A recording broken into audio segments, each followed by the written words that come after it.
गला दाब नहीं सकता। कोई पिता है पुत्र का गला दाब दे तो वो जगत पिता है, तो वो हमारे साथ बुरा कैसे कर सकता है। हाँ, जो हमने किया है उसको भुगताता है वो, किसी को सहज तरीके से और किसी को बुरी तरह से भोगना सबको पड़ता है। तो आज शांडली नवदुल्हन बन करके आई आंगन में, लेकिन उसके पिया के हृदय में उसके लिए बड़ा आदर है, बड़ा प्रेम है, और वो भी साध्वी नारी है। लेकिन सांडली नित्य व्रत पति की सेवा करती है। प्रातः में उठ करके पति का मनोरथ जान करके, एक तो कहने पर करती है कपड़ा धोने लाओ या भोजन ले आऊं या जल ले आऊं, लेकिन वो पति का स्वभाव भाव जानकर, पति की इच्छा जान करके सेवा करती है। जैसे एक तो पानी मांगने से ला करके देंगे बाबा जी को, पानी ले आना दुष्यंत, तो वो पानी ले आएगा, और एक अनुभव कर लेंगे अंदर में कि अब बहुत देर हो गई, प्यास लगी होगी, तब ला करके दे देंगे मन की इच्छा जान करके। जैसे हमारे एक बेटी है रामदास, उनकी आयु है लगभग 100 वर्ष, और उनके लड़के हैं मास्टर सरकारी, तो उनकी भी काफी आयु है। तो वो बैद जी कह रहे थे कि मेरा बेटा मेरे बगल में खड़ा रहता है, बैठा रहता है, और बोले ये क्या उसको भविष्यवाणी आती है, बोले जब मेरी जो इच्छा होती है वो मतलब कहने से पहले उपलब्ध कर देता है। ये है सेवा। तो ऐसे ही सांडली है, पति की इच्छा जानकर, पति के मन की इच्छा जान करके सेवा प्रकट कर देती है। तो सांडली नित्य सेवा करती है, नित्य व्रत पति के मनोरथ को जान करके, इच्छा जान करके सेवा करती है। लेकिन फिर भी भगवत इच्छा कुछ और थी के जाके दाग हर दिया के न छूटे, के न धोबी घर वस्त्र है अगा।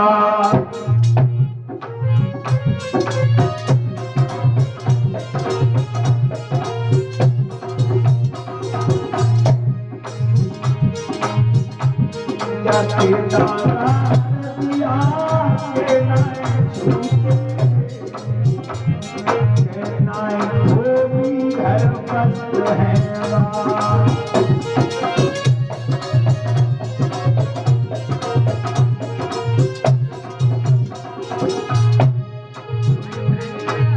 कभी हल्दी के दाग छुट पाए हैं, और ना ही कोई बेटा बेटी को जन्म हुआ। आगे तब तक पिया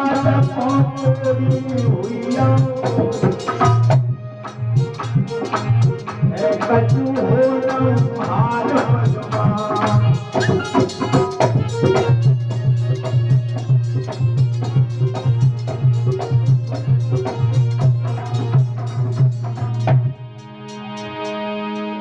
नहीं तो संतान को जन्म दे पाई, और ना ही अभी इसके हल्दी के दाग छूटे हैं। नवदुल्हन बन करके आई थी, तब तक पति कोड़ी हो गया, लेकिन फिर भी उसके मन में गलानी नहीं हुई, अपनी कोड़ी पिया की सेवा करती है। हाँ, हालांकि मैं कह दूं तो तुमको ऐसा लगेगा हमारी बुराई करने लगे बाबा जी। आज के समय में लगातार 10 आ जाए पति को, और वो वस्त्रों में मलमूत्र करने लगे, तो घंटे 2 घंटे 4 घंटे में 10 घंटे में दिन 2 दिन 4 दिन 10 दिन में तो घृणा आई जाएगी मन में। लेकिन इसके मन में घृणा नहीं आई है पति के प्रति। हाँ, पति के प्रति कभी घृणा का भाव नहीं है। रोज पति का मन साफ करती है, तेल त्याग, वस्त्र बदलना, रोज ही पति की सेवा करती है लोगों। लेकिन होनहार बड़ी प्रबल है, होनी बड़ी प्रबल है। एक दिन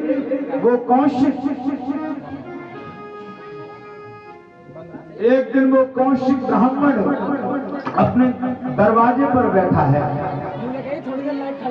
अपने घर के दरवाजे पर बैठा है और उसने क्या देखा, क्या देखा। इसीलिए तो महात्मा कहते हैं, इसीलिए तो महामुनि ज्ञानी कहते हैं कि इंद्रियों का कोई भरोसा नहीं, इस मन का कोई भरोसा नहीं है, कब किस समय खाई में गिरा दे। कबहू मन रंग तुरंग चढ़े, कबहू मन धावत हुए बन को। कभी घोड़े पे चढ़ने की इच्छा करता है तो कभी वन में जाकर के त्यागी बन के भजन करना चाहता है और कभी भोगों में लगा देता है ये मन। लेकिन जो बैरागी हैं, जो उदासीन हैं, जो हरि भक्त हैं, वो भागे हुए मन को समेटते हैं, पकड़ते हैं और फिर भगवान के चरणों में लगाते हैं। इधर आओ बाबूजी, कहां जा रहे हो। बस और कुछ करना नहीं है, मन की दौड़ को रोकना है, मन को भागने से रोकना है। अगर विश्व में भाग रहा है तो भगवान के चरणों में ला करके लगाना है। आज वो सांडली का पिया, आज वो सांडली का पिया कौशिक अपने घर के दरवाजे पर बैठा है। क्या देखा इसने? एक पैसा देखी जात रे,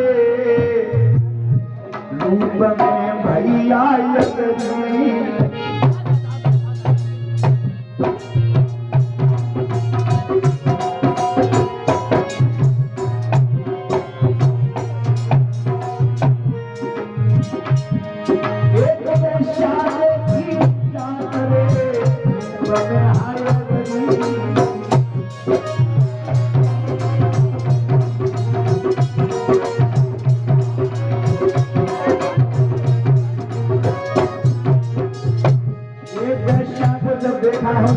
ब्राह्मण ने जान देखी सुंदर सबल, बिगड़ गई अकल में धीर।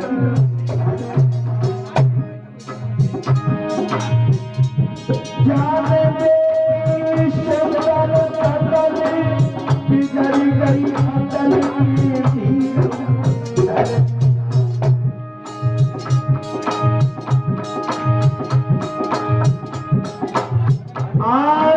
उस कौशिक ब्राह्मण ने उस घोड़ी में एक वैश्या को जाते हुए देखा जो परम सुंदरी है और उसकी सुंदरता पर उसका मन मुग्ध हो गया और उसका मन, उसकी इंद्रियां, उसका अंतःकरण अपवित्र हो गया और उसका चित्त उस वैश्या में चला गया। बस क्या था, जाने लायक तो है नहीं, कुछ करने लायक तो है नहीं, बस मौन शांत मोह लटका करके बैठ गया। सांडली आई दौड़ी दौड़ी और अपने पिया के मुखमंडल को देखा। कहती है, महाराज क्या हुआ तुम्हें? अरे क्या हुआ, ऐसा मुख मलिन किए क्यों बैठे हो? मेरी सेवा में कोई कमी रह गई या मेरे से कोई भूल हो गई? बोलो बोलो, अरे तुम्हें मेरी सौगंध है, बोलो। भोजन करो, जल पियो, कोई और सेवा हो तो बताओ। नहीं बोला। जब नहीं बोला तो हाथ जोड़ करके सांडली खड़ी हो गई और कहती है, महाराज बताओ तो सही, आप जो कहेंगे मैं आपकी आज्ञा श्रोधार करती हूं, आप तो बोलो बस क्या करना है। तो वो कौशिक क्या बोला के मोई पैसा से दीजे मिलाई है दीजे, दिल की आगी बुझाई।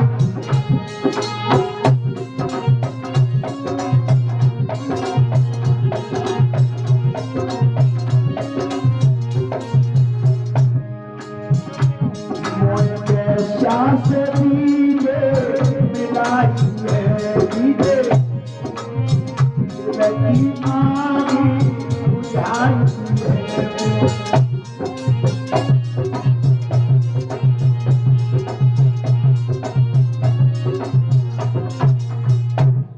जो ही अपने पति के वचनों को सुना रोने लगी। महाराज ये तुम्हें क्या हो गया है? अरे तुम्हारी बुद्धि भ्रष्ट हो गई है, अरे तुम्हारी मति पर पत्थर पड़ गए हैं, तुम्हारी बुद्धि का पतन हो गया है। अरे तुम कहते क्या हो, ये भी तो तुमने विचार किया है। सोचो तो सही, तुम्हारी ये दीन दशा और तुम्हारे विचार कितने कुत्सित हैं, तुम्हारी नीति कैसी है महाराज। समझाने लगी अपने पिया को, अरे तेरी बुद्धि पे पत्थर पड़ गए हैं, अरे तेरी बुद्धि बिगड़ गई है। अरे महाराज क्या हो गया है तुम्हें, बहुत समझा रही है।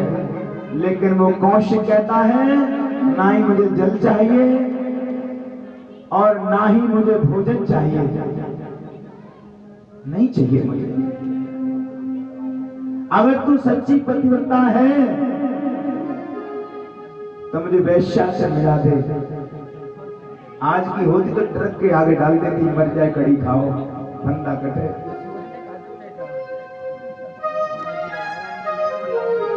ऐसा कौन नारी बर्दाश्त कर सकती है? कर सकती कोई? पराये पुरुष से मिलाने के लिए अपने पुरुष को ले जाएगी, लेकिन बाहरी सांडली अगर वो ऐसी ना होती तो मैं गर्व के साथ उसकी कथा कैसे कहता। मुझे भी गर्व है आज कि ऐसी ऐसी नारियां भारत भूमि में हुई।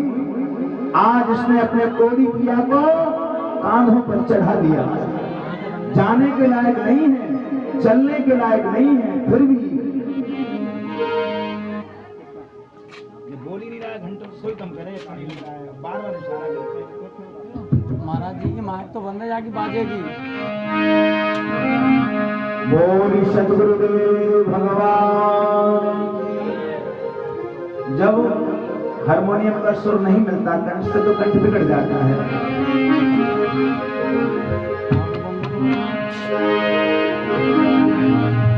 लौका धन पे पिया रही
अपने कोड़ी पिया को अपने कंधों पर चढ़ा लिया, कंधों पर बिठा लिया अपने प्रियतम को और वैश्या के घर जा रही है। इधर मांडवी, इधर जो मांडवी ऋषि हैं उनके आश्रम से कुछ चोर लोग गुजरे, चोर लोग गुजरे हैं मांडवी के आश्रम के बगल से। राजा का माल चुरा करके लाए थे चोर। राजा के सैनिकों ने पीछा किया, सेना ने पीछा किया तो वो घबरा करके मांडवी ऋषि के आश्रम में सोना चांदी फेंक कर और भाग गए, अपने बचाने के लिए, अपना बचने के लिए। सैनिकों ने आकर के महाराज मांडवी को पकड़ लिया। वाह, चोरी कराते हो साधु के वेश में? अरे तुम साधु हो या पाखंडी हो? तुम्हारे यहाँ ये राज कुठार का भंडार का धन कहां से आया? तुम चोरों में हिस्सा लेते हो क्या? चोरी के माल में क्या चोरों के शागिर्द हो तुम? मांडव ऋषि ध्यान में बैठे थे, वो बकते रहे। आखिर में जब वो नहीं जागे तो एक दो सैनिक ने तो महात्मा में लात भी फटकार दी। और मांडवी ऋषि को पकड़ के राजा के दरबार में पेश किया। ये महात्मा है, इनके आश्रम में सोना चांदी मिला है अपने कुठार का, लेकिन उनका दोष कुछ नहीं है। राजा ने कहा जाओ इन्हें सूली पर चढ़ा दो, इन्हें सूली पर चढ़ा दो। मांडवी ऋषि को सूली पर चढ़ा दिया गया, लेकिन राजा को तो ये पता है दिन 2 दिन में 1 दिन में महात्मा खत्म हो गया होगा, लेकिन मांडवी ऋषि को कई रोज हो गए। महात्मा लोग इधर उधर से जुड़ाते हैं और सूली पर बैठे बैठे सत्संग करते हैं, प्रवचन करते हैं। दंड भी पूरा मिल रहा है, लेकिन भगवत इच्छा है मृत्यु नहीं आती। रात्रि के घोर अंधेरे में सांडली जाती है अपने पिया को लेकर के। धोखे से ही उस कोड़ी का, उस कौशिक का पैर लग गया सूली में। जैसे ये बांस है, इसके ऊपर कोई बैठा हो और नीचे कोई बांस को हिला दे तो एक तो असहनीय पीड़ा वैसे ही हो रही थी, उनको सूली पर बैठे थे। इधर से उसने हिला दिया, नीचे से पैर लग गया तो सूली हिली। मांडवी को और ज्यादा दुख बढ़ा। जब और पीड़ा बढ़ी तो उन्होंने शाप दे दिया, जिस दुष्ट ने, जिस दुरात्मा ने, जिस नीच ने मुझे दुख पहुंचाया है, सुबह उदय होते, सूर्य उदय होते होते, सुबह में सूर्य उदय होते होते उसकी मृत्यु हो जाएगी, जिसने मुझे कष्ट पहुंचाया है।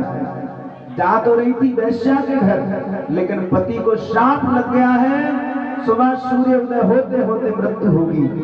तो गजब हो गया। पति को कंधों से उतार करके महात्मा के चरणों में गिर गई। महात्मन, आप तो बड़े दयालु होते हैं, संत बड़े कृपालु होते हैं। अरे मेरी भूल हो गई, मेरे प्राणनाथ को क्षमा कर दो, मेरे पिया को क्षमा कर दो।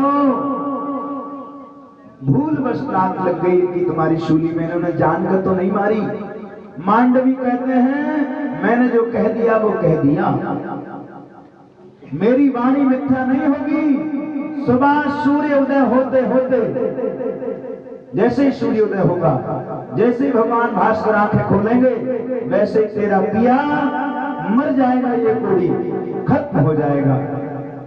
बहुत तेरी अनविनय की, बहुत तेरी प्रार्थना की, लेकिन महात्मा के हृदय में कोई दया का अंकुर फूटा ही नहीं। तो सांडली कहती चलो आज मैं भी परीक्षण करती हूं अपनी पतिव्रता धर्म का।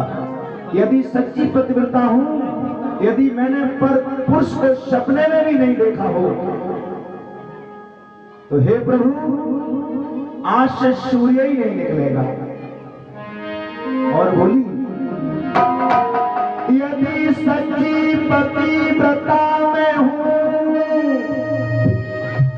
सूरज ही निकलने नहीं दूंगी। यदि सच्ची पतिव्रता में हूं, सूरज ही निकलने नहीं।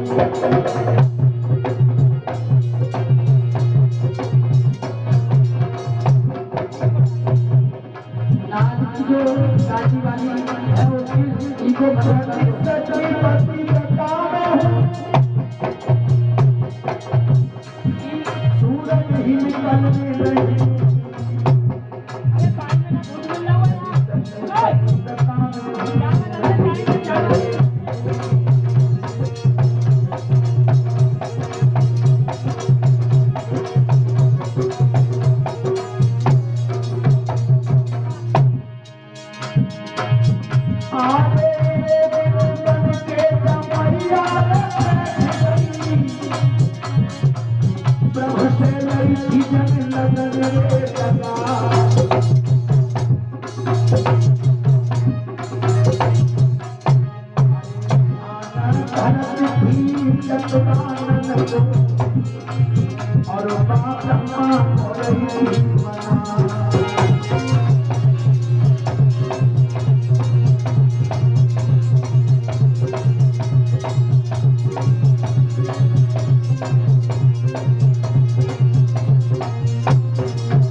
Go.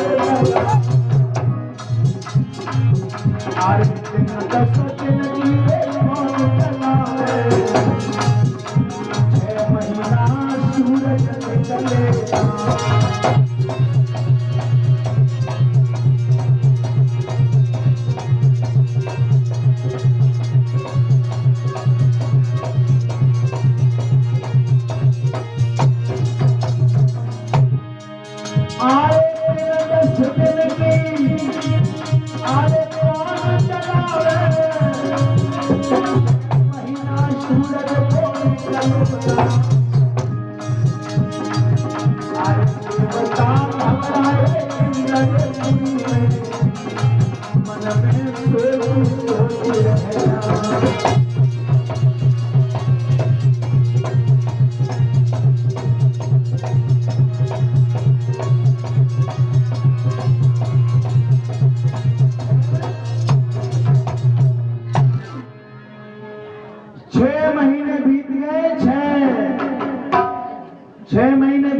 सूरज निकला ही नहीं। और जब सूरज नहीं निकला तो देवता घबराने लगे, क्योंकि जब तक सूर्य नहीं निकलता कोई धर्म अनुष्ठान हो नहीं सकता, और धर्म अनुष्ठान जब नहीं होते तो देवताओं का बल क्षीण होने लगता है। एक बार जयकारा हो जाए भगवान का, आपस में बातें बहुत हो रही हैं। बोल वृंदावन बिहारी लाल की जय, सतगुरुदेव भगवान की जय।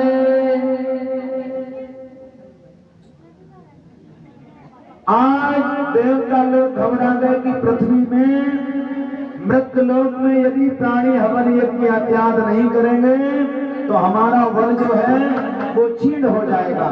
और दैत्यों का बल रात्रि में बढ़ता है, क्योंकि दैत्य लोग रात में तपस्या करते हैं, वो रात में आहुतियां देते हैं काली को। हाँ हाँ, कुछ देवियां ऐसी हैं जिनकी रात्रि में पूजा होकर के वरिष्ठ होते हैं राक्षस, बल पा जाते हैं। देवता लोगों का बल क्षीण होने लगता है जब धर्म अनुष्ठान नहीं होते तो, और बिना सूर्य उदय हुए कोई धर्म अनुष्ठान हो नहीं सकता। और चलो धर्म अनुष्ठान की छोड़ो, सृष्टि का सभी नियम बिगड़ जाता है, ना ही तो कोई बीज जमेगा। संसार भर की जितनी वस्तुएं, किसी का बीज नहीं जमेगा अगर सूर्य नहीं निकले तो। अच्छा चलो ये भी छोड़ो, फिर कोई फसल पक नहीं सकती यदि सूर्य नहीं निकलेगा तो। सूर्य यदि नहीं निकलेगा तो कोई फसल भी नहीं पकेगी। ब्रह्मा बाबा आश्चर्यचकित हो गए। ब्रह्मा जी घबराए और घबरा करके शांडली के पास आते हैं और शांडली से कहते हैं, देवी सृष्टि के चक्र में विघट क्यों डालती हो? सृष्टि नष्ट हो जाएगी, संसार नष्ट हो जाएगा अगर भास्कर भगवान नहीं निकलेंगे तो। इसलिए तुम अपनी हट को त्यागो। लेकिन नेत्रों को नहीं खोला। जब नहीं खोला तो ब्रह्मा जी ने मन में विचार किया कि इसकी गुरु कौन है। तो नर्मदा जी के पास गई है। नर्मदा से कहा कि अपनी शिष्या जो शांडली है उनसे कहो कि वो अपने नेत्र उभारे और भगवान भास्कर को निकलने दे। एक बार नर्मदा जी को सिर्फ आध वैकुंठों से वापस कर दिया गया। कहा तुम अब विवाहित हो, इसलिए तुम्हारा यहाँ कोई अधिकार नहीं है, संसार में जाओ। लेकिन भगवान शंकर की पुत्री होने के नाते, कठोर तपस्या होने के नाते उनको वैकुंठ त्याग में कौन रोक सकता है? जब जी आए, जब मन में आए, कहां रहे वो तो। आज नर्मदा जी के पास ब्रह्मा जी गए और नर्मदा जी की प्रार्थना की। नर्मदा मैया शांडली के पास आई और कहा, बेटी अपनी हट को छोड़ दो, अपने नेत्रों को खोलो। तो शांडली कहती, मैया यदि मैंने अपने नेत्र उभारे, मैंने भगवान का भजन छोड़ा तो मेरा पिया नष्ट हो जाएगा, मर जाएगा। नर्मदा जी कहती है, कुछ नहीं बिगड़ेगा तेरा, हम तेरे पति को जिला देंगे। जैसे ही शांडली ने अपना भजन ध्यान छोड़ा, तुरंत कौशिक मृत्यु को प्राप्त हो गया। जब मृत्यु को प्राप्त हुआ तो शालिनी रुदन करने लगी। आज नर्मदा जी ने और ब्रह्मा जी ने मिलकर के उसके पति को पुनः चेतन शक्ति प्रदान कर दी और उस कौशिक को जीवन दान मिला, जीवित कर दिया और कहा बेटी तेरे संयम, तेरे नियम और तेरी भक्ति पर हम अत्यंत प्रसन्न हैं, इसलिए वरदान मांग। कहा भगवान और क्या चाहिए मुझे, पति के चरणों में मेरा मन लगा रहे और संसार में जब जब जन्म धरूं तो यही पिया मिले मुझे और बस तुम्हारे चरणों में अनुराग रहे, बस यही दे दो। सुखदेव महाप्रभु कहते हैं लाला ऐसे ऐसी पुण्यात्मा हरिभक्त पुण्यात्मा तपस्वी पतिव्रता नारी इस भारत भूमि में हुई जिन्होंने धर्म पर चलकर अपने जीवन को सार्थक बना लिया। बोल भक्तवत्सल भगवान की जय। सूर्य को नहीं निकलने दिया, ऐसी साध्वी और ऐसी साध्वी अनसुईया जिसने मंदाकिनी गंगा को प्रकट कर दिया। तो कहने का भाव यह है तुमको ज्यादा कुछ नहीं करना, केवल पतिव्रता बनी रहो, बस अपने धर्म को संभाले रहो, बस तुम्हारा ये लोग परलोक दोनों ही बन जाएगा। बोल वृंदावन बिहारी लाल की जय। मुन्ना जी को महक लगवाई जाए और एक भजन हो जाए मुन्ना का। तो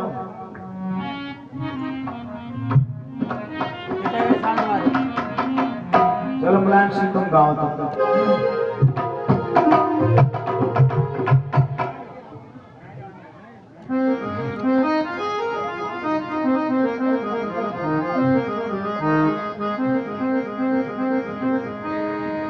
सतगुरुदेव भगवान की जय।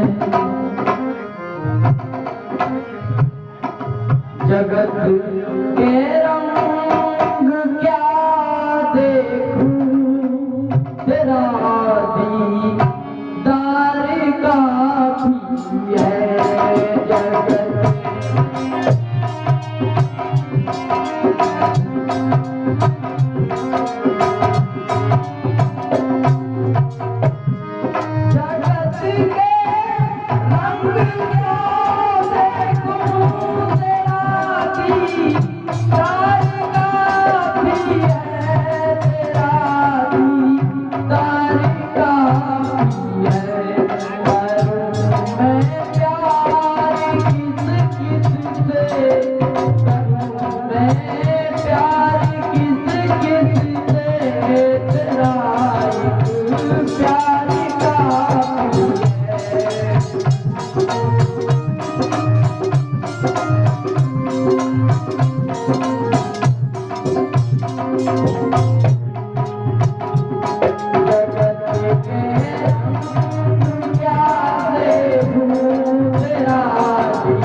चला जा